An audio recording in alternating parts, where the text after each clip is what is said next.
Hello बच्चों, मैं योगेंद्र एक बार फिर आपके साथ।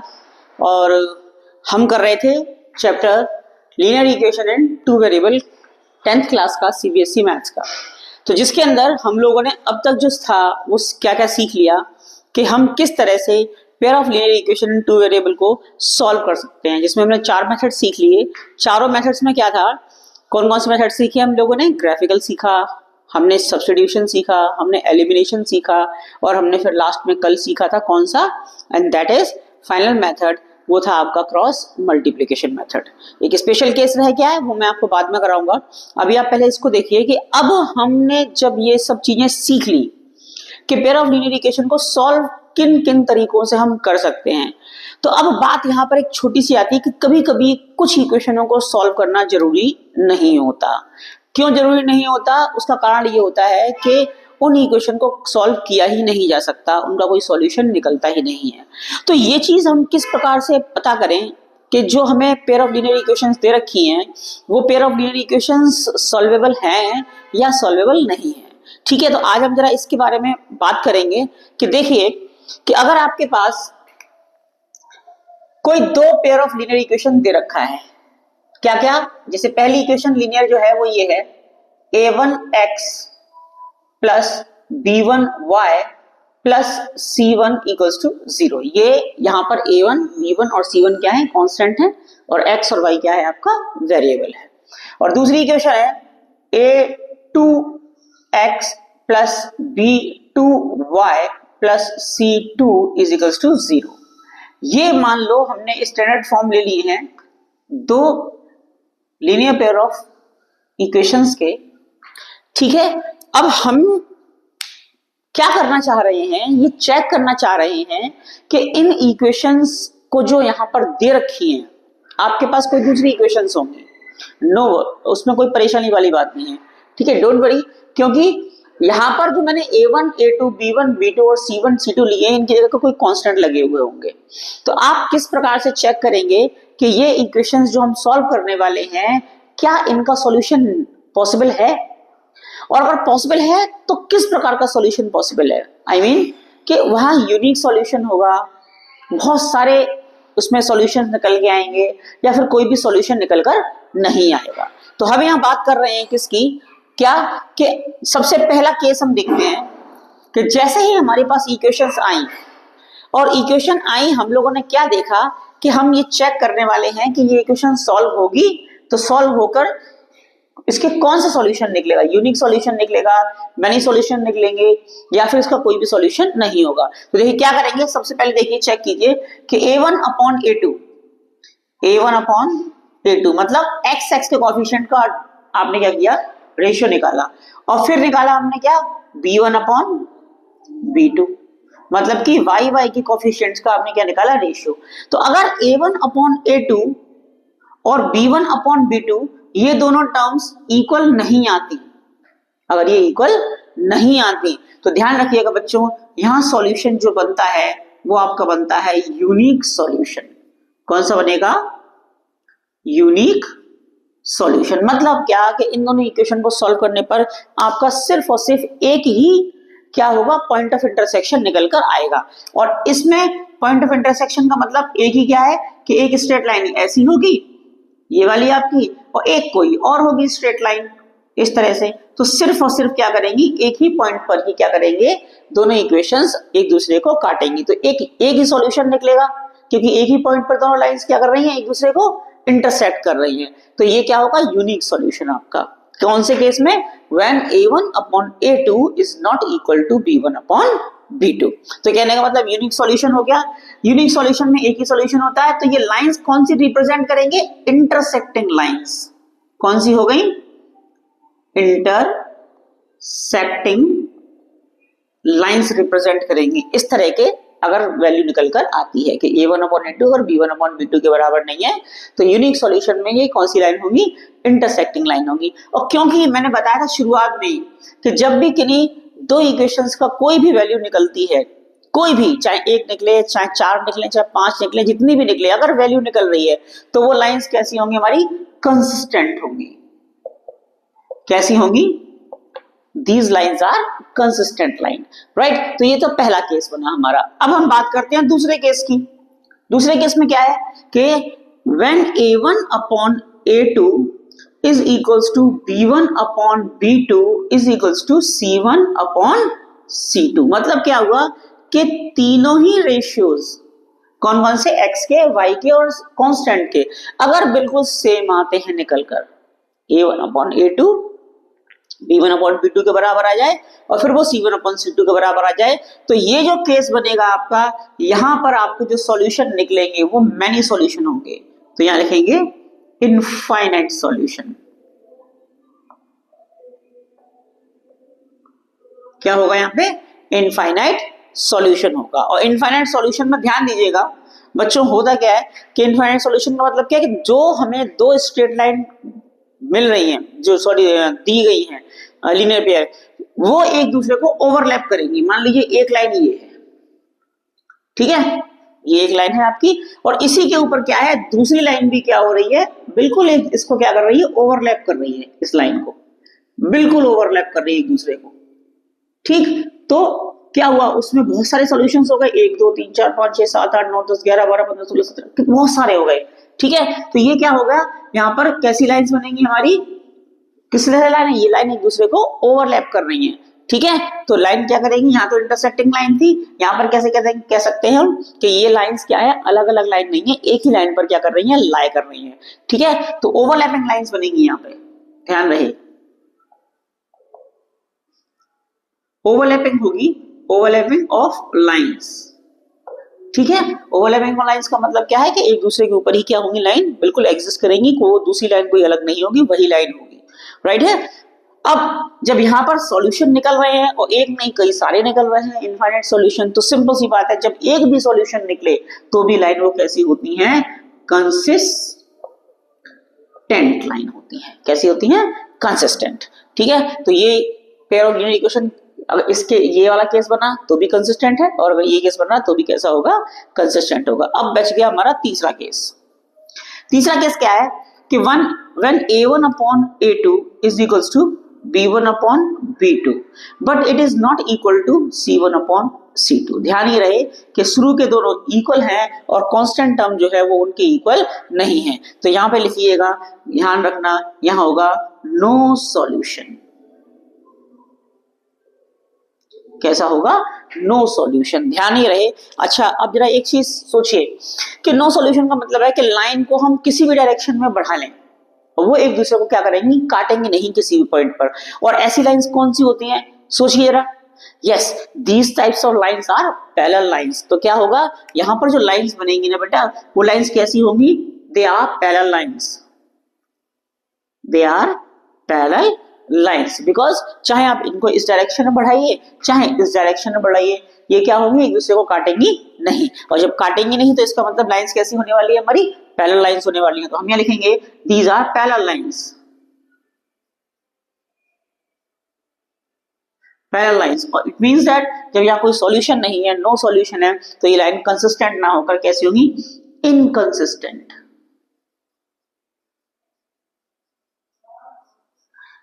ठीक है बच्चों, तो इन तीन केसेस को आपको क्या करना है, अपने दिमाग में रखना है, बहुत ज्यादा जरूरी है ये चीज। क्यों, क्योंकि कभी कभी क्या होता है, हम इक्वेशन को सॉल्व करने में लगे रहते हैं, फिर उल्टे सीधे आंसर्स निकलते हैं।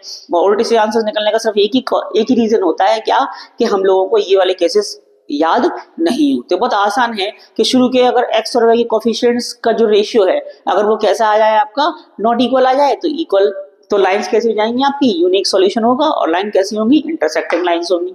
अगर तीनों ही x के, y के और कांस्टेंट के तीनों ही इक्वल हो जाते हैं, इट मींस दैट क्या, कि वो लाइंस कैसी होंगी आपकी, ओवरलैपिंग लाइंस बन जाएंगी और उसमें इनफाइनाइट सॉल्यूशन निकलेंगे और लाइन कैसी होंगी, कंसिस्टेंट होंगी।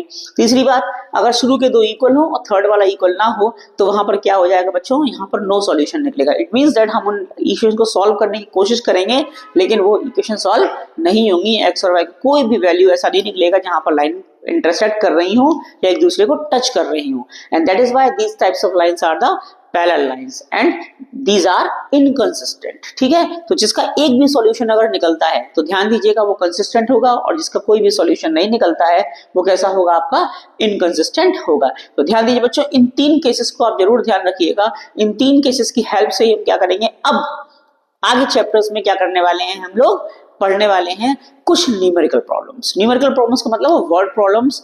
और मैंने आपसे पहले भी कहा था कि क्योंकि मैं आपको सारे केसेस समझा चुका हूं कि आप लीनियर पेयर ऑफ इक्वेशंस को जो दो दे रखी हैं टू वेरिएबल्स में, उनको किस किस मेथड से सॉल्व कर सकते हैं, ये आप पर डिपेंड करेगा कि आप उनको किस मेथड से सॉल्व करते हैं। चाहे सब्स्टिट्यूशन से कीजिए, चाहे ग्राफिकल से कीजिए, चाहे एलिमिनेशन से कीजिए, चाहे क्रॉस मल्टीप्लिकेशन से कीजिए। ठीक है, तो ध्यान दीजिएगा, मैं मेन फोकस करूंगा किस पर, इक्वेशंस को बनाने पर। और जब किसी वर्ड प्रॉब्लम्स की इक्वेशंस बनाना मैं आपको सिखाऊंगा भी, और जब किसी वर्ड प्रॉब्लम की इक्वेशंस जब हम बनाना सीख जाते हैं तो उन इक्वेशंस को सॉल्व करना बहुत इजी हो जाता है, क्योंकि हम चारों मेथड्स सीख चुके हैं। तो कोशिश कीजिएगा क्या कि मैं जो बता रहा हूं वो आप ध्यान दीजिए, और पहले सबसे पहले इन तीनों केसेस को आप ध्यान रख लीजिएगा कि हम जो इक्वेशंस बना रहे हैं क्या वो सॉल्वेबल हैं या इक्वेशन सॉल्वेबल नहीं है।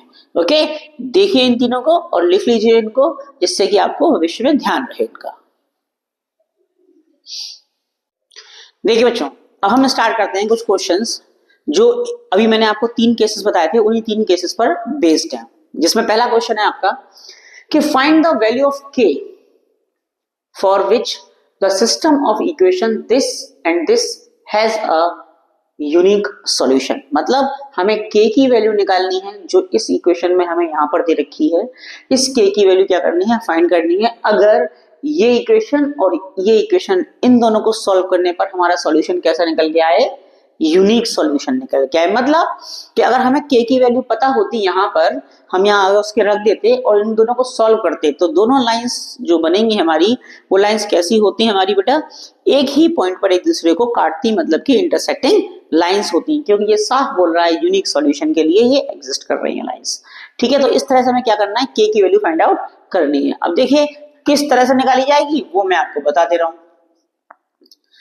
ठीक, साफ देखिएगा कि इस तरह के क्वेश्चंस में हमें सॉल्यूशन पहले से ही दे रखा होता है कि ये इक्वेशन कैसे सॉल्यूशन को बिलोंग करती हैं। तो देखो यहाँ पर क्या लिखा हुआ है कि ये दोनों इक्वेशन किस तरह के सॉल्यूशन को बिलोंग कर रही थी, ये वाली इक्वेशन और ये वाली equation, and they belongs to the unique solution.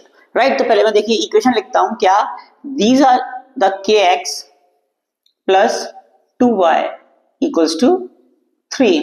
दूसरी इक्वेशन क्या है, 3x plus 6y equals to 10। अब ये दोनों इक्वेशन है, हम क्या कर रहे हैं, हम बात कर रहे हैं यूनिक सॉल्यूशन की। तो हम लिखेंगे वी नो दैट, क्या जानते हैं हम कि if two linear equations in two variable have unique solution, then we have a1 upon a2 is not equals to b1 upon b2। मतलब कि अगर दो हमें इक्वेशन दे रखी है लीनियर पेयर टू वेरिएबल में, और उनका सॉल्यूशन कैसा है, यूनिक सॉल्यूशन है, तो ध्यान रखना क्या कि a1 अपॉन a2 जो है वो b1 अपॉन b2 के बराबर नहीं होगा। अब इसकी हेल्प से हम कैसे निकालें, तो देखिए a1 अपॉन a2 की और वैल्यू निकालना, क्योंकि a1 और a2 जो होते हैं x के क्या होते हैं, हमारे कोफिशिएंट्स होते हैं। तो क्या लिखेंगे, a1 कितना है हमारा k, a2 कितना है हमारा 3 is not equals to b1 कितना है हमारा 2, b2 कितना है हमारा 6। अगर मैं इसी को सॉल्व करने की कोशिश करूं तो देखिए कितना आएगा, ये 1/3 हो गया, राइट। ठीक है, तो k/3 is not equals to 1/3। अगर मैं क्रॉस मल्टीप्लिकेशन भी करूं तो 3k is not equals to 1, और क्या बात रहेगी कि 3k is not equals to 1 into 3। ठीक, तो क्या हुआ, 3k is not equals to 3 and k is not equals to 1। इसका मतलब क्या हुआ, k की एग्जैक्ट वैल्यू तो नहीं निकली, लेकिन हमने इससे ये देख लिया कि k की वैल्यू 1 को छोड़कर, क्या करें कि k की वैल्यू 1 को छोड़कर बाकी कोई से भी रियल नंबर रख दीजिए आप, ठीक है, इस इक्वेशन के अंदर। तो ये दोनों इक्वेशंस कैसी हो जाएंगी आपकी, yes they solve, they have a unique solution. तो ध्यान रखना, तो यहां लिखेंगे accept k equals to 1, except k equals to 1, all real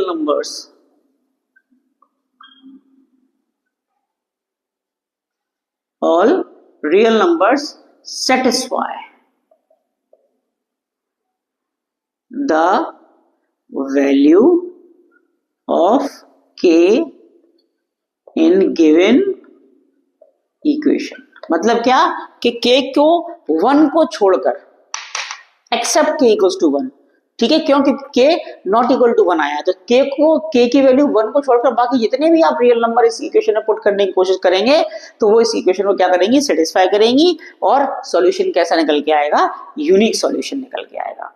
ठीक है बच्चों, तो ये तो एक बहुत छोटा सा क्वेश्चन है, अभी मैं और थोड़े से आपको बड़े बड़े क्वेश्चन कराने वाला हूँ। तो आप देखिए कि पहले हम इस तरह के क्वेश्चन में क्या करते हैं कि जहां पर हमें k a b एक्स्ट्रा कोई सी भी आपके दे रखे हो वेरिएबल्स, उनकी वैल्यू जब आपको फाइंड आउट करनी होगी तो आप पहले सबसे पहले ये देखेंगे कि इस तरह के क्वेश्चंस में कि वो दोनों इक्वेशंस जो हमें क्वेश्चन में दे रखी हैं वो इक्वेशन किस तरह के सॉल्यूशन को रिप्रेजेंट करती हैं, और जैसे यूनिक है तो ये कंडीशन लगा देंगे, ठीक है। आपके मेनी सॉल्यूशंस है तो सेकंड कंडीशन लगा देंगे, a1/a2 is equals to b1/b2 equals to c1/c2, और अगर नो सॉल्यूशन के लिए बात हो रही है तो a1/a2 equals to b1/b2 and not equals to c1/c2, वो लगा देंगे कंडीशन। तो कंडीशन ध्यान रखिए, वैल्यूज पुट कीजिए और आंसर फाइंड आउट कीजिए, ठीक है। इस क्वेश्चन को देख लीजिए आप किस तरह से किया हुआ है, मैं आगे और क्वेश्चन बना रहा हूं आपको।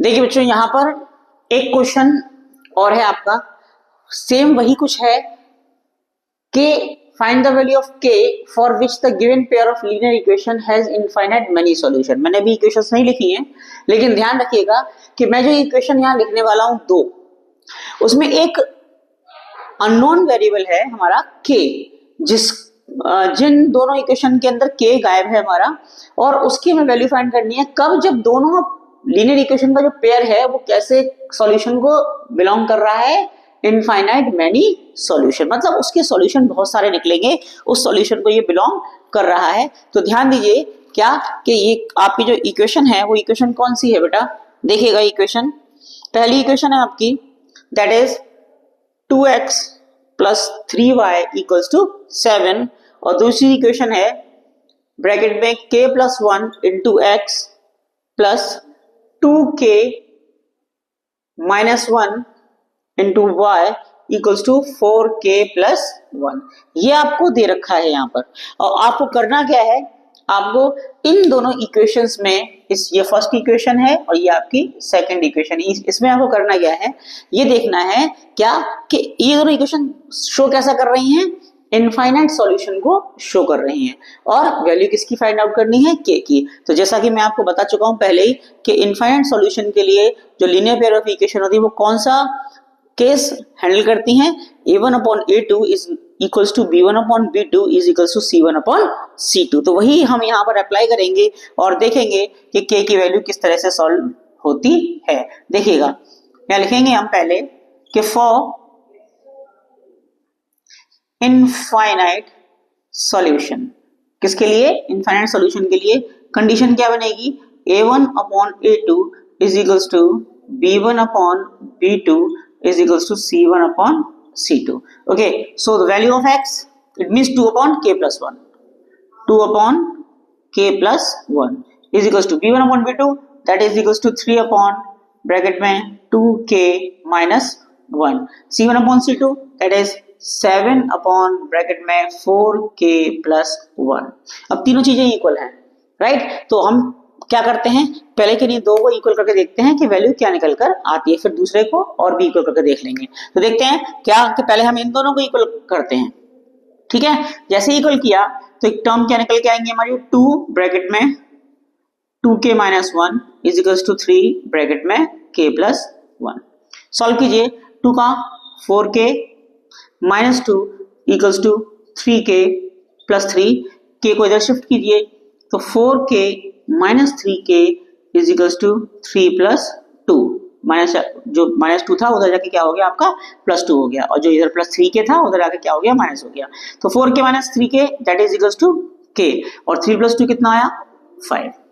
तो वैसे तो k की वैल्यू 5 निकल आई, पर चेक कर लेते हैं कि क्या जैसे हमने शुरू के दोनों टर्म को इक्वल करा है, क्या इन दोनों टर्म को इक्वल करके भी k की वैल्यू 5 ही निकल के आती है, उसको भी जरा एक बार चेक कर लेते हैं। देखिएगा 3 का मल्टीप्लाई 4k + 1 में, तो 3 that is equals to 4k + 1 is equals to 7 का मल्टीप्लाई 2k - 1 में, तो 7 का मल्टीप्लाई 2k - 1 में। देखिएगा पहले इन दोनों से निकाला और हम इन दोनों से निकाल रहे हैं, तो क्या बनेगा टर्म, देखिएगा 3 4 जा 12k + 3 is equals to 14k - 7, right. तो 12 के छोटा है 14 के बड़ा है, तो 12 को उधर ले जाते हैं, कितना हो जाता है 14k माइनस का 12k, लेफ्ट में आइए कोई परेशानी वाली बात नहीं है, और 7 को उधर लाइए 3 + 7 ये 10 हुआ, और 14k में से जब आपका 12k माइनस किया गया तो कितना बचा 2k, और अगर यहाँ से k की वैल्यू निकालेंगे तो दैट इज 10/2, तो k की वैल्यू कितनी होगी आपकी, यहाँ पर भी कितनी आई 5। इट मींस दैट कि इनफाइनाइट मेनी सॉल्यूशंस के लिए इन दोनों इक्वेशन में जो k की वैल्यू रहेगी वो कितनी रहेगी 5 रहेगी। आप चाहें तो शुरू के दोनों से निकाल सकते हैं या लास्ट के दोनों से निकाल सकते हैं, या फर्स्ट और लास्ट को भी इक्वल करके हम क्या कर सकते हैं वैल्यू को फाइंड आउट कर सकते हैं। क्वेश्चन और भी देखते हैं, पहले इसे देख लीजिए आप। नाउ अब देखते हैं एक और क्वेश्चन, और ये हमारा थर्ड केस के लिए है, नो सॉल्यूशन के लिए। किसके लिए, नो सॉल्यूशन के लिए, और वैल्यू वही करनी है k की फाइंड करनी है इन दोनों लीनियर इक्वेशंस पे। अब ये लीनियर इक्वेशन दो पेरेंट में दे रखी है, दो वेरिएबल में दे रखी है हमको, इसमें k की वैल्यू कौन सी होगी जिससे कि ये दोनों वैल्यूज जो है, दोनों इक्वेशंस जो है वो कैसा सॉल्यूशन सॉल्यूशन, ठीक है। तो सॉल्यूशन के लिए केस जानते हैं, कौन सा केस होता है हमारा third case, and that is what कि a1 upon a2 is equals to b1 upon b2 is not equals to c1 upon c2। तो देखिए बच्चों इस केस में मैं वैल्यू पुट करता हूं, क्या आएगा k upon 12 is equals to 3 upon k is not equals to k minus 2 upon k, right. तो इसकी हेल्प से हमने नो सॉल्यूशन के लिए जो कंडीशन होती है नो सॉल्यूशन की, तो उसके लिए हमने ये वैल्यूज इन इक्वेशंस में से इसमें पुट कर दी। अब देखिए पहले इनको निकालते हैं, क्या होगा कि अगर मैं इन दोनों को इक्वल रखता हूं k upon 12 is equals to 3 upon k, right. तो क्रॉस मल्टीप्लिकेशन से ये कितना बनता है k square equals to 36, और जैसे ही मैं k equals to √36 करूंगा तो ये k की दो वैल्यू फाइंड करके देगा हमको, एक 6 एंड दूसरी वैल्यू कितनी होगी -6, एक 6 होगी एक -6, क्योंकि हम जानते हैं हम इसको सॉल्व करते हैं तो प्लस माइनस क्या निकल के आता है, प्लस माइनस की वैल्यू निकल के आती है, एंड दे आर +-6, तो k की वैल्यू हमारी कितनी होगी 2, k = 6 एंड -6। अब चेक करते हैं कि दूसरे टर्म में क्या बन के आएगा, देखिए इसको सॉल्व कीजिए तो 3 upon k is not equals to k - 2 upon k। जैसे मल्टीप्लिकेशन करेंगे 3k, देखिए अब यहाँ पर कितना है 3 upon k is not equals to k - 2 upon k, ये सेकंड पार्ट लिया है मैंने। जैसे मल्टीप्लाई करूंगा कितना आएगा 3k is not equals to k bracket में k - 2, राइट, इतना टर्म बनेगा। तो जैसे हम करेंगे मल्टीप्लिकेशन कितना आएगा 3k is not equals to k square minus 2k, इस 3k को उधर ले जाऊं तो क्या हो जाएगा k square minus 2k minus 3k is not equals to 0। ये कितना हुआ आपका k square minus k 5k is not equals to 0। चाहो तो इसमें से k कॉमन ले लो and that is k bracket में k minus 5 is not equals to 0। चलिए अब ये देखिए इस टर्म से कोई एग्जैक्ट वैल्यू निकल के नहीं आई, लेकिन हम यहाँ चेक करते हैं कि क्या इन 6 और -6 के लिए ये एग्जिस्ट करेगा। तो देखिए k = 6 पुट कीजिए फर्स्ट केस में, k = 6 इसमें पुट करते हैं इस वाले टर्म में, देखते हैं जरा कितना आया 6 - 5 कितना रहा ये 6 × 1 कितना आया 6। क्या ये 6 आपका 0 के बराबर है, नहीं है। इट मींस दैट क्या कि k की वैल्यू कितनी होगी, एक यहाँ पे वैल्यू आएगी 6 जिसके लिए ये 0 टर्म नहीं होगी, इसका मतलब सही है हमारा कि पहली वैल्यू कितनी 6 होगी। दूसरी वैल्यू के लिए चेक करते हैं कितना k = -6 के लिए वैल्यू पुट कीजिए इसमें -6 ब्रैकेट में -6 - 5 -6 इंटू माइनस का 11 एंड दैट इज प्लस का 66। क्या 66 जीरो के बराबर है? नहीं है। इट मीन्स दैट ये भी हमारी वैल्यू की सही है। तो क्या हुआ, दो वैल्यू निकल के आई, k equal to 6 and minus के 6। ये दो वैल्यू हैं जिनके लिए ये पेयर ऑफ लीनियर इक्वेशंस का जो सॉल्यूशन होगा वो कैसा होगा आपका, कैसा सॉल्यूशन शो करेगा? नो सॉल्यूशन शो करेगा। इनके लिए नो सॉल्यूशन वाली कंडीशन जो दे रखी थी हमें पहले से ही, तो अगर मैं 6 पुट कर दूं या फिर -6 पुट कर दूं इन दोनों इक्वेशंस में, तो ये जो सॉल्यूशन, ये दोनों इक्वेशन बन के आएंगी, इनको अगर हम सॉल्व करेंगे तो इनका कोई भी सॉल्यूशन निकल कर नहीं आएगा। तो देखिए बच्चों, इस तरह से हम तीनों केसेस के मैंने आपको एक क्वेश्चन कराए, ठीक है। यूनिक सॉल्यूशन कभी कराया, इनफाइनाइट मैनी सॉल्यूशन कभी कराया, और आपका एक नो सॉल्यूशन कभी मैंने यहाँ पे केस करा दिया है। कोशिश कीजिएगा। देखिए मैं आपको एक छोटी सी चीज बताना चाह रहा हूँ इस क्वेश्चन में, क्या कि कभी कभी जिस तरह से यहाँ पर x की टर्म यहाँ एक है और कहीं x नहीं है, y की टर्म भी यहाँ पर एक ही है और कहीं y नहीं है, और कांस्टेंट टर्म बिल्कुल अलग दे रखी है। ऐसे ही नीचे वाले में भी x की टर्म यहाँ पर एक ही दे रखी है 12, यहाँ y की टर्म भी एक ही है k, और कांस्टेंट टर्म बिल्कुल अलग है। लेकिन कभी कभी क्वेश्चन में क्या हो जाता है, कुछ क्वेश्चन के अंदर कि x की 2 या 3 टर्म दे रखी होती हैं, या y की 2 या 3 टर्म दे रखी है, या कांस्टेंट की बहुत सारी टर्म दे रखी होती हैं। तो हमें क्या करना होता है, उन सभी टर्म्स को एक जगह कलेक्ट करके उसमें से x कॉमन निकाल लो अगर x की बहुत सारी टर्म दे रखी हैं, y कॉमन निकाल लो अगर y की बहुत सारी टर्म दे रखी हैं, इकट्ठा कर लो उनको, जिससे कि पूरा कोफिशिएंट जो है x का वो एक साथ आ जाए, पूरा कोफिशिएंट जो है y का वो एक साथ आ जाए, और पूरा जो आपका कांस्टेंट टर्म है वो कैसा आ जाए, एक साथ आ जाए। तो ध्यान रखना, जब ऐसे टर्म बन जाएंगे x की एक वैल्यू के साथ, कोफिशिएंट के साथ, y के कोफिशिएंट के साथ और कांस्टेंट अलग करके, तभी हम उनमें ये वाला केसेस लगाएंगे। अदरवाइज अगर आपने पहले ही वो लगा दिया, ये वाले केसेस लगा दिए और ये चेक नहीं किया कि इसमें कहीं x के दो कोफिशिएंट्स के साथ अलग अलग वैल्यूज तो नहीं दे रखी हैं, तो फिर आपका क्वेश्चन क्या हो जाएगा, गलत हो जाएगा। तो ध्यान देना क्या कि हमें यहाँ पर सिंपल पहले इक्वेशन को सॉल्व करके देख लेना है, क्या कि x का भैया एक ही टर्म तो दे रखा है कि नहीं दे रखा, y का एक ही टर्म तो दे रखा है नहीं दे रखा, और कहीं दूसरा टर्म तो नहीं है कहीं पे y पे, अगर है तो उसको y के संग एक साथ ले आओ और फिर उसमें से y कॉमन निकाल लो। तो उस तरह से हम सॉल्व करेंगे क्वेश्चनों को, और मैं आपको और भी क्वेश्चन करा रहा हूं, पहले आप इनको देख लीजिए कि ये क्वेश्चन कैसे हो रहा है।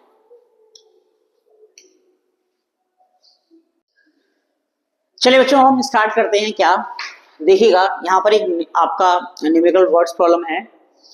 तो ये वर्ड प्रॉब्लम, मैं आपको वर्ड प्रॉब्लम जो करवा रहा हूँ वो एक ही तरह के कई सारे क्वेश्चन कराऊंगा, फिर दूसरी तरह के कई सारे क्वेश्चन कराऊंगा। तो अभी मैं जो यहाँ पर क्वेश्चन कराने वाला हूँ ये है आपका फिक्स चार्ज पर बेसिस क्वेश्चन। कि फिक्स चार्ज पे बेस्ड क्वेश्चन कैसे बनता है, कैसे उसकी लीनियर इक्वेशन बनती है, कैसे वो सॉल्व होगी।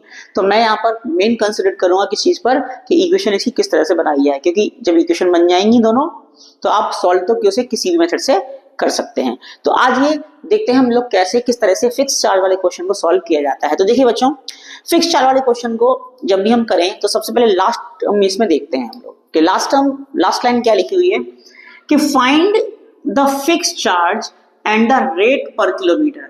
दो चीजें फाइंड करनी है, कि फिक्स चार्ज फाइंड करना है एक तो इसके अंदर, और आपको यहाँ पे क्या फाइंड करना है, रेट पर किलोमीटर भी फाइंड करनी है। ठीक है, तो एक सिंपल हो गया, एक को हम x मानेंगे और एक को हम y मानेंगे, लेट करेंगे। क्वेश्चन जरा देखते हैं क्या है, कि taxi charges in a city consist of fix charge. मतलब किसी सिटी के अंदर जो टैक्सी के चार्जेस हैं उसमें दो तरह के चार्जेस इंक्लूड होते हैं। कौन कौन से, एक तो फिक्स चार्ज इंक्लूड होता है, वो लगना ही लगना है, and the remaining depend upon the distance travel in kilometre. और दूसरा चार्ज कौन सा है, कि अगर आपने कोई टैक्सी रोकी, आप टैक्सी में बैठे, तो भैया पैसा तो देना है उसके अंदर। ठीक है, जो फिक्स चार्ज था आपने रोकी क्यों, तो भैया वहां पर क्या होगा, फिक्स चार्ज आपको देना ही पड़ेगा, भले ही आप बैठ के उतर जाओ लेकिन वो फिर भी फिक्स चार्ज ले लेगा आपका, कि आपने मेरी टैक्सी रोक ली, इसका मतलब फिक्स चार्ज दीजिए आप मुझे। रनिंग किलोमीटर क्या मतलब क्या है, कि अब जैसे मान लो हमने टैक्सी रोकी, फिक्स चार्ज देना ही देना है, लेकिन अगर आप मान लो 10 किलोमीटर गए तो 10 किलोमीटर के हिसाब से पैसे देने हैं आपको, फिर उस पर किलोमीटर के हिसाब से। अगर 50 किलोमीटर गए तो 50 किलोमीटर के पैसे देने हैं आपको फिक्स चार्ज के, सॉरी रेट पर किलोमीटर के हिसाब से, लेकिन फिक्स चार्ज इसमें इंक्लूड होगा। तो ध्यान दीजिए क्या, कि हमने यहाँ पर क्या कर रहे हैं, फिक्स चार्ज फाइंड कर रहे हैं, रेट पर किलोमीटर फाइंड कर रहे हैं। अब अगर मैं बात करूं थोड़ा सा आगे की, कि if a man travel 80 kilometre, ध्यान दीजिए बच्चा, क्या कि एक आदमी 80 किलोमीटर चला है, उस टैक्सी में बैठकर कितना किलोमीटर चला है, 80 किलोमीटर, तो उसने कितने पैसे पे किए हैं, 1330। अब ध्यान रखना किलोमीटर कितना है, 80, और आपको टोटल मनी जो अमाउंट दिया गया है उस टैक्सी वाले को कितना दिया गया है 1330 रुपीज 1330। ध्यान रहे इस 1330 रुपीज के अंदर दो तरह के चार्जेस इंक्लूड हैं, पहला फिक्स चार्ज और दूसरा कौन सा है रेट पर किलोमीटर वाला चार्ज, राइट है। दूसरी तरह से क्वेश्चन में क्या है एंड ट्रेवलिंग 90 किलोमीटर। अब अगर कोई दूसरा व्यक्ति है और वो 90 किलोमीटर चल रहा है, या दूसरा मान छोड़ो वही व्यक्ति अगर वो 90 किलोमीटर चल रहा है तो उसे कितने पे करने पड़ेंगे 1490, मतलब कि 1490 रुपीज। तो इसमें भी क्या है आपके 1490 रुपीज में कितना है आपका फिक्स चार्ज भी इंक्लूड है और आपका रेट किलोमीटर भी क्या है इसके अंदर इंक्लूड है। तो देखिए किस तरह से इक्वेशन बनाएंगे और इक्वेशन को सॉल्व कैसे करेंगे ये देखते हैं। ध्यान दीजिए तो हम क्या करते हैं सॉल्यूशन, क्या हमने किया लेट फिक्स चार्ज कितना माना x, कितना माना मैंने fix charge x, right rupees x कर सकते हैं, फिक्स चार्ज मैंने कितना माना rupees x, right and rate पर किलोमीटर कितना है आपका ये हमने मान लिया रुपीज y। ठीक है बच्चों, अब ध्यान देने वाली बात यह है क्या कि 80 किलोमीटर पहला ट्रेवल किया है, ठीक है, और 1330 उसका क्या आया है टोटल। तो ध्यान दीजिएगा पहली इक्वेशन जो मैं बना रहा हूं ध्यान देने वाली बात है कि ये जो 1330 है, राइट, इसमें दो चार्ज हैं, कौन कौन से, पहला चार्ज है आपका फिक्स, तो फिक्स चार्ज हमने कितना लिया x, तो वो देना ही देना भैया फिक्स चार्ज, टैक्सी रोकी क्यों, ठीक है। अब जो y है वो आपका रेट पर किलोमीटर है, तो जैसे 1 किलोमीटर चला तो 1y, 2 किलोमीटर चला तो 2y, अब चला कितना किलोमीटर है 80, तो यहां पर कितना हो जाएगा 80y। सिंपल इक्वेशन बन गई x plus 80y equals to 1330। This is your equation number first. अब बात आती है 90 किलोमीटर की, तो 90 किलोमीटर में कितना पे कर रहा है 1490 रुपीज पे कर रहा है, राइट बच्चों। तो जैसे ही 1490 बात है इसमें भी कितने चार्जेस हैं, दो चार्जेस हैं, पहला कौन सा है फिक्स चार्ज है, टैक्सी रोकी क्यों आपने, तो x इसमें फिक्स चार्ज लग जाएगा। अब जो बचा हुआ पैसा है वो पैसा किस पर पे होगा, कितना किलोमीटर चला, तो कितना किलोमीटर चला सेकंड टर्म में वो 90 किलोमीटर, तो 90 की संग क्या लग जाएगा आपका y लग जाएगा। इस तरह से दोनों इक्वेशंस क्या हुई आपके सामने बन के आ गई, और आप देखें इन इक्वेशंस को आप किसी भी मेथड से क्या कर सकते हैं सॉल्व कर सकते हैं, और x और y की वैल्यूज को क्या कर सकते हैं फाइंड कर सकते हैं। तो देखिए मैं एलिमिनेशन सॉल्व करने की कोशिश कर रहा हूँ कि एलिमिनेशन से कैसे हो जाएगा, देखते हैं किस तरह से इन दोनों इक्वेशन को सॉल्व कर सकते हैं। मैं ये फर्स्ट इक्वेशन है सेकंड इक्वेशन है, तो बच्चों देखो x x सेम है, मैंने क्या बताया था एलिमिनेशन में क्या कि हम उस वेरिएबल को वहां से एलिमिनेट कर सकते हैं जिसके साथ कोएफिशिएंट कैसा हो सेम हो। तो फर्स्ट और सेकंड इक्वेशन को मैंने क्या कर दिया ऐड कर दिया, तो फर्स्ट प्लस सेकंड जैसे ही मैं ऐड कर रहा हूं देखिएगा, सॉरी ऐड नहीं क्योंकि साइन कैसे है यहाँ पे सेम साइन है, ये इक्वेशंस कैसी होंगी माइनस होंगी, राइट कैसी होंगी इक्वेशन माइनस, क्योंकि प्लस प्लस करके हम क्या कर सकते हैं इनको काट नहीं सकते, माइनस करेंगे, जैसे ही माइनस करेंगे क्या होगा x plus 80y equals to 1330, x plus 90y equals to 1490, और यहाँ पर साइन होंगे चेंज, और जैसे ही साइन चेंज होंगे x x क्या हो जाएगा कट जाएगा, ठीक, ये प्लस का हो गया, ये किसका हो गया माइनस का। अब देखिए यहाँ पर 80y किसके हैं प्लस के, और 90y किसके हो जाएंगे माइनस के, तो ये क्या बचेगा माइनस का 10y, और जैसे ही इसको सॉल्व करेंगे तो ये कितना होगा, ये 1330 कितना है प्लस का है और 1490 कितना है माइनस का है, तो माइनस कीजिए, माइनस तो इसी में से ये होगा लेकिन माइनस का बचेगा, टर्म क्या आएगा 0 0 6, 9 में से 3 गया 6, ओके, और 4 में से 3 गया 1, तो कितना आया 160, माइनस से माइनस कैंसिल, तो कितना बचा बच्चों, ये हो गया आपका 10y इक्वल्स टू 160, और y इक्वल्स टू कितना आया 160 upon 10, that is y equals to 16, मतलब क्या रुपीज 16 पर किलोमीटर, ठीक है। तो ये लाइन मैंने कर दी है पर किलोमीटर के लिए, आप देख लीजिएगा, चाहो तो आप इसको ऐसे भी लिख सकते हैं ₹16 पर किलोमीटर, मतलब अगर आप 1 किलोमीटर चल रहे हैं तो 16 रुपए लगेंगे, 2 किलोमीटर चल रहे हैं तो 32 रुपए लगेंगे, ऐसे ही आपके 90 किलोमीटर चलेंगे तो कितना लगेगा आपका 1490 रुपीज। अब चेक कीजिए ये तो हमारा निकल आया क्या वो चार्ज जो पर किलोमीटर के हिसाब से ड्राइवर हमसे क्या कर रहा है चार्ज ले रहा है पर किलोमीटर के हिसाब से। अब बात रही फिक्स चार्ज, भाई टैक्सी रोकी तो चार्ज देना पड़ेगा, भले ही बैठ के उतर जाओ उसके अंदर से, लेकिन वो आपको क्या करना पड़ेगा, चार्ज आपको उसका देना पड़ेगा। तो ध्यान दीजिएगा वैल्यू y की जो है वो फर्स्ट इक्वेशन में पुट कर देता हूं, फ्रॉम फर्स्ट, क्या इक्वेशन है first, x plus 80y is equal to 1330 करिएगा, x plus 80 into 16 is equal to 1330 कितना बना बच्चों बताइए ना मुझे, x 128, ठीक है 16 8 जा 128, सही है ना, ठीक है, और इक्वल्स टू कितना 1330, ये उठा कर उधर ले जाओ तो x की वैल्यू कितनी हो गई 1330 माइनस 1280, माइनस करने पे कितना बचेगा दैट इज 0, 13 माइनस 8 कितना बचेगा आपका 5 एंड दिस इज 250, तो कितना हुआ ₹50। मतलब ये हुआ, क्या हुआ कि अगर आपने उसकी टैक्सी रोक ली और रोककर आप बैठ गए उस टैक्सी में और बैठकर आपको ध्यान आया कि हमें क्या करना है, जाना ही नहीं है कहीं पे, तो वो आपको रोक लेगा, कहेगा आपने टैक्सी रोकी क्यों, फिक्स चार्ज देके जाओ, फिर भी वो आपसे वो क्या करेगा 50 रुपए ले लेगा। तो ध्यान रखना बच्चों, क्या वहां पर दो तरह की चार्जेस होंगे अप्लाई हो रहे हैं इसमें, क्या एक फिक्स चार्ज अप्लाई हो रहा है और एक आपको रेट पर किलोमीटर के हिसाब से चार्ज क्या कर रहे हैं, अप्लाई कर रहे हैं। तो ध्यान देना बच्चों क्या कि इस तरह के क्वेश्चन जिसमें फिक्स चार्जेस और रेट पर किलोमीटर निकालना हो, उसमें से हम एक को x मान लेते हैं, एक को y मान लेते हैं, और जो हमें टोटल अमाउंट दे रखा होता है उसको दो पार्ट में डिवाइड कर देते हैं, किस किस में, एक फिक्स चार्ज में और रेट पर किलोमीटर के हिसाब से y का मल्टीप्लाई करके। ऐसे सेकंड वाले को कर लेंगे फिक्स चार्ज प्लस रेट पर किलोमीटर, और फिर दोनों को किसी भी इक्वेशन से, मैंने यहाँ पर एलिमिनेशन मेथड सॉल्व किया है, आप किसी मेथड से उसको सॉल्व कर सकते हैं और x और y की वैल्यू निकाल सकते हैं। तो अब मैं दूसरा क्वेश्चन करेंगे, पहले आप इस क्वेश्चन को देखिए कि किस तरह से मैंने इक्वेशन बनाई, क्योंकि इस तरह के क्वेश्चंस में हमें मेन होता है हमारा इक्वेशन क्रिएट करना। इक्वेशन अगर सही बन गई तो आंसर सही निकलेगा, और अगर इक्वेशन गलत बनी तो आंसर आपका गलत निकलेगा। तो ध्यान देना यहाँ पर फिक्स चार्ज वाले क्वेश्चन में दो चीजों पर विशेष ध्यान रखना, क्या एक फिक्स चार्ज और एक आपका रेट पर किलोमीटर। तो फिक्स चार्ज को x और रेट पर किलोमीटर को आप y मान के जो भी आपको डिस्टेंस दे रखा है वो डिस्टेंस यहाँ पर आप यूज करके दोनों इक्वेशन को क्रिएट कर सकते हैं। देखिए बच्चों यहाँ पर एक क्वेश्चन और है, सेम वही फिक्स चार्ज और कॉस्ट जो आपका दे रखा है उसके हिसाब से। अब यहाँ पे थोड़ा सा क्वेश्चन में हल्का सा चेंज ये है कि वहां पर टैक्सी ड्राइवर था और यहाँ पर क्या है, एक कॉलेज की मैस है, मैस मतलब कैंटीन वगैरह जो भी है वो। इसमें क्या बोला गया है क्वेश्चन के, समझने की कोशिश करते हैं।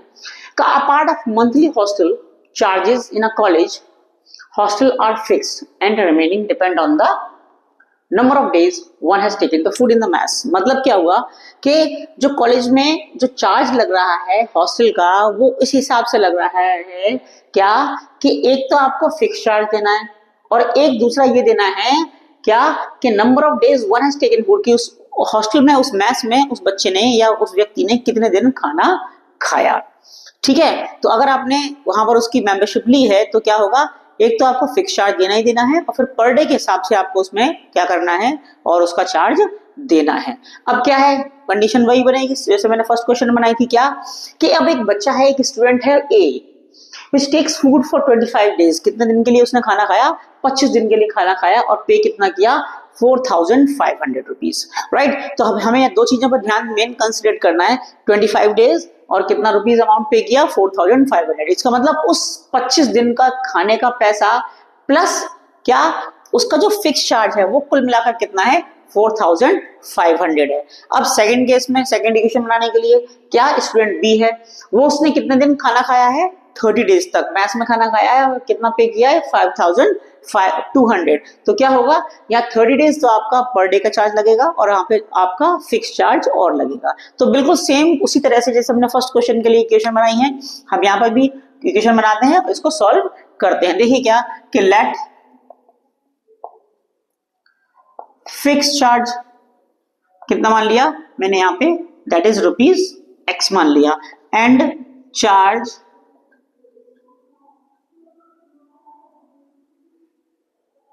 पर डे फॉर फूड, ठीक है, पर डे के हिसाब से जो खाना खा रहे हैं उसका जो चार्ज है वो कितना ले लिया मैंने, y ले लिया।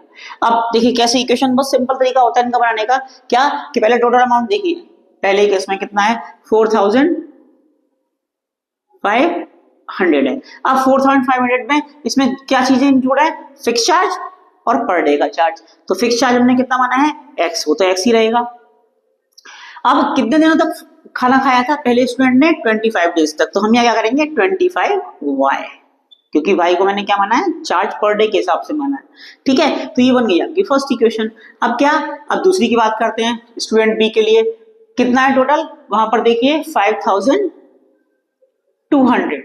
ठीक है, अब यहाँ पर कितना, ये 5200 भी क्या दो पार्ट में डिवाइड है, किस किस में, एक फिक्स चार्ज में और एक रुपीस पर डे के हिसाब से। पर डे कितने थे 30, तो 30 दिन उसने क्या किया, खाना खाया, तो ये इक्वेशन बन गई सेकंड। अब ध्यान दीजिए वाली बात क्या, कि x x सेम है, एलिमिनेशन से सॉल्व कर दो, दोनों इक्वेशन को क्या करता हूँ, माइनस कर रहा हूँ, सब्ट्रैक्ट कर रहा हूँ, सब्ट्रैक्ट करने पर साइन कैसे हो जाएंगे, चेंज। देखिए x x कट गई, कुछ नहीं बचा यहाँ पे। अब बात y की आई, 25 प्लस के हैं, 30 किसके हैं, माइनस के, तो माइनस के 5y बचेंगे यहाँ पे। यहाँ देखिएगा ये टर्म माइनस का बचेगा यहाँ पे 00, और कितना बचा 7। ठीक है, 700, माइनस से माइनस कैंसिल हुआ, तो y की वैल्यू कितनी आ गई 700/5। बच्चों जैसे ही काटेंगे 5 बन जा 5, कितने में 5 4 जा 20 एंड दैट इज 0, तो कितना हुआ, y की वैल्यू कितनी आई ₹140। मतलब पर डे के हिसाब से 140 रुपया क्या कर रहा है, वो आपसे ले रहा है, कौन, मैथ्स वाला के 140 रुपीज पर डे के हिसाब से ले रहा है, और क्या कर रहा है, आपको खाना खाने को दे रहा है। अब बात आई, ये तो पर डे के हिसाब से निकल आया कि पर डे आपसे 140 रुपीज पे करवाए जा रहे हैं। अब फिक्स चार्ज कितना है, तो फिक्स चार्ज के लिए फर्स्ट इक्वेशन ले लीजिए, तो लिख लेते हैं यहाँ पे फ्रॉम फर्स्ट इक्वेशन क्या है, x plus 25y equals to 4500। अब हमें क्या करना है, ये y की वैल्यू जो हमने यहाँ पे निकाली है 140, वो इसमें क्या कर देनी है, पुट कर देनी है। तो x प्लस 25 इंटू कितना 140 इक्वल्स टू 4500।